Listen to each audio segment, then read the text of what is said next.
ಎಲ್ಲರಿಗೂ ನಮಸ್ಕಾರ. ನಮ್ಮ ಮನೆ ಗೌರಿ ಹಬ್ಬ ಹೇಗಾಯ್ತು ಅಂತಂದರೆ, ನಾವು ಈ ರೀತಿ ಅರಿಶಿಣದಲ್ಲಿ ಗೌರಿಯನ್ನು ಮಾಡಿರ್ತೀವಿ. ನಮ್ಮ ಮನೆ ಪದ್ಧತಿ ಪ್ರಕಾರ ನಾವು 2 ಮರದ ಬಾಗಿನವನ್ನು ಆ ದಿನ ಕೊಡಬೇಕು. ಮತ್ತು 5 ಥರ ಆರತಿಯನ್ನು ಮಾಡಿ ದೇವಿಗೆ ನಾವು ಬೆಳಗಬೇಕು.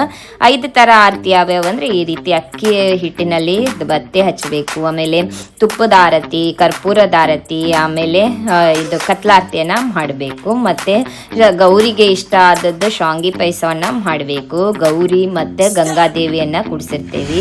ಅರ್ಶಿಣದಲ್ಲೇ ಗೌರಿಯನ್ನು ಮಾಡ್ತೀವಿ. ಗಂಗಾದೇವಿ ಅಂದರೆ ನೀರನ್ನು ಹಾಕಿ ಅದನ್ನು ಗಂಗಾದೇವಿ ಅಂತ ಅಂದ್ಕೊಂಡು 5 ಆರತಿಗಳನ್ನು ನಾವು ಮಾಡ್ತೀವಿ. ಮತ್ತು ಗೌರಿಗೆ ನಾವು ಮರದ ಬಾಗ್ನವನ್ನು ಕೊಡಬೇಕು.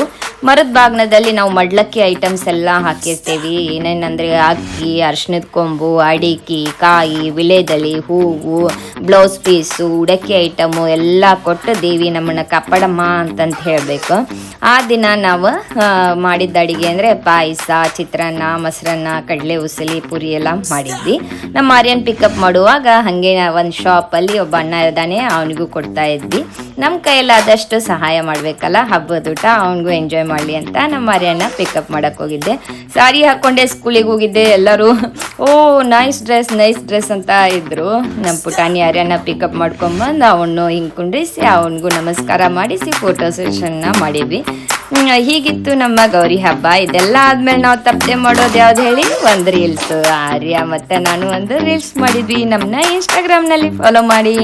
ಹೇಗಿತ್ತು ಅನ್ನೋದನ್ನ ಕಮೆಂಟ್ ಮಾಡಿ. ಇದೆಲ್ಲ ಆದಮೇಲೆ ಟ್ಯೂಸ್ಡೇ ಗೌರಿ ಹಬ್ಬ ಬಂದಿದ್ದರಿಂದ ನಾವು ಟ್ಯೂಸ್ಡೇ ಟೆಕ್ಕೊಂಡೋ ಕ್ಲಾಸಿಗೆ ಹೋಗ್ತೇವೆ. ತುಂಬ ಟಯರ್ಡ್ ಆಗಿತ್ತು. ರಾತ್ರಿ ಎಲ್ಲ ಅರೇಂಜ್ ಮಾಡೋದ್ರಲ್ಲೇ ಎಷ್ಟೊತ್ತನ 1:30 ಆಗಿತ್ತು.